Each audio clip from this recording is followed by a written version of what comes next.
Hope you all had a great Turkey Day. I'm Dustin. Welcome to Fantasy Smack Talk. A lot of stuff to talk about after all the injuries we had Week 12. Plenty of pickups that are worthy of maybe even ~1 waiver, depending on what you need for your team. Before we get into it, though, DraftKings sign up. Use the promo code FST. Follow the link in the card or in the description. Deposit $5 more. They'll give you entry into a free game. If you haven't done them yet, get in there. They're a lot of fun. Trust me. Let's talk about running backs to add in all leagues. First one's David Johnson. You know, there was a question in terms of who's going to be the guy if Chris Johnson gets hurt. Is it going to be Ellington or David Johnson? Well, Ellington got hurt as well, so it's pretty easy at this point in terms of who the guy is to pick up, and it's David Johnson. He could have huge short-term and potentially even long-term value for the rest of the year, depending on what happens with Ellington and Chris Johnson and their injuries. But pick up David Johnson. He could be a nice guy to own down the stretch. Spencer Ware, only on 65% of leagues. All Charkandrick West owners should own Spencer Ware. It's as easy as that. You need to handcuff him because Ware has proven he can be very serviceable. And West owners need to be a little bit worried. Not panicking by any means, but I do think Ware has carved himself a role in that offense. Even when West comes back, I don't think he's going to get as many carries because I think they got to get Ware the ball. He's proven that he can be a serviceable running back. Alfred Morris I want to talk about. I do think he should be added in all leagues as a guy to add to your bench for some running back depth. He's a hard guy to start from week to week just because we don't know what's going to happen with the Redskins situation, but if you get into a bind, he could be a guy that you can plug in your lineup that could get you 15 to 20 touches and have a decent week for you. Again, if you're in a bind, he's just a guy to add to your bench for some running back depth.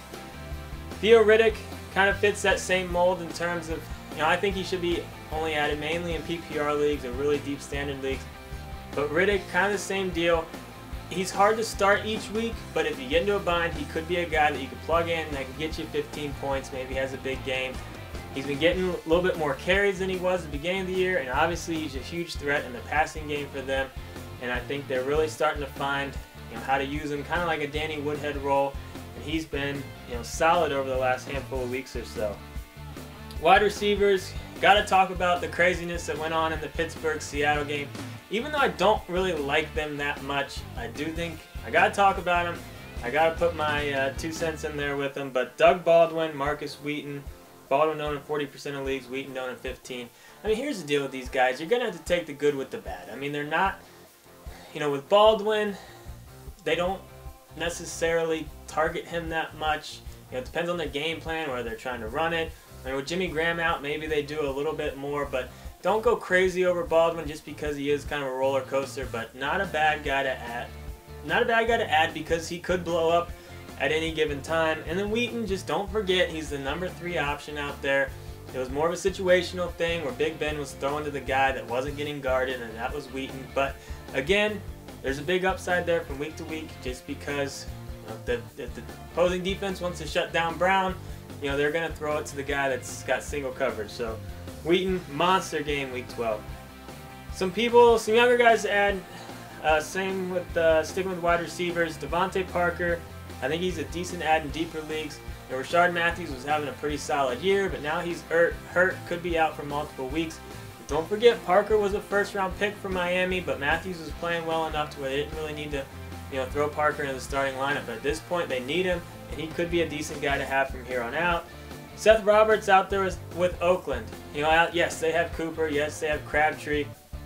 And I don't really see Cooper's value getting hurt much by Roberts, but I could see Roberts, creeping in on some of Crabtree's targets. Crabtree's had a solid year, but Roberts proven that he's a solid receiver. I mean, he had a great week 12. He looked really solid doing it. So I think he could be someone that, has the attention of the Oakland coaching staff. I think he could get some more targets from here on out. Ryan Fitzpatrick is a guy I want to talk about. I think he's a decent add.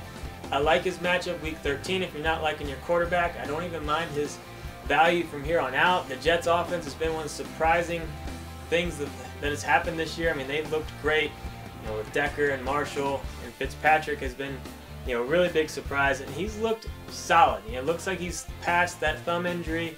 It's not really affecting him anymore. I do think Fitzpatrick is a decent add in deeper leagues. All right, let's talk about the tight ends, because with Jimmy Graham going down and Gronk going down, there's going to be a lot of teams looking for tight ends.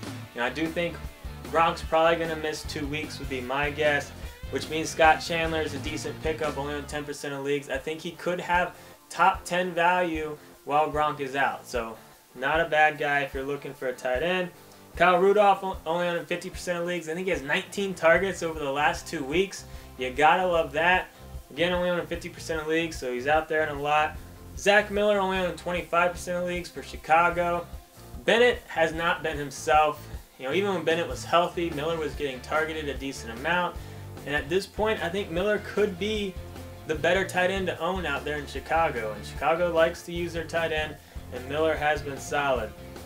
And then digging a little bit deeper, Ryan Griffin for Houston. Here's a guy that, just came around the last few weeks in terms of what with Houston. He has been around for a few years, hasn't really done that much, but it's looking like there might be something there. I mean, Houston hasn't really had any of the other receivers step up. Obviously, Hopkins has been going nuts, but they need someone else to get the ball to, and I think Griffin could be someone that has a little bit of value down the stretch. Now, this is really deep leagues, but if you're in a 14-team league and you just had Jimmy Graham go down, you might be looking at this as your best option. My pickup and play defense for Week 13, I like this one.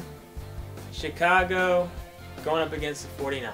The 49ers offense, there's not many weapons on that offense that worry me. Chicago hasn't been all that great this year, but if you look at what they've done over the last handful of weeks or so, it's been solid, nothing amazing. But with a matchup against the 49ers, I like them to maybe have a big week as we head into the playoffs. So hopefully you all are making the playoffs. If not, get into DraftKings. They can help you get through the rest of the regular season until the playoffs start, the real playoffs. Get into our forums if you got any questions. Right now, I'll be back later in the week. Subscribe to our channel.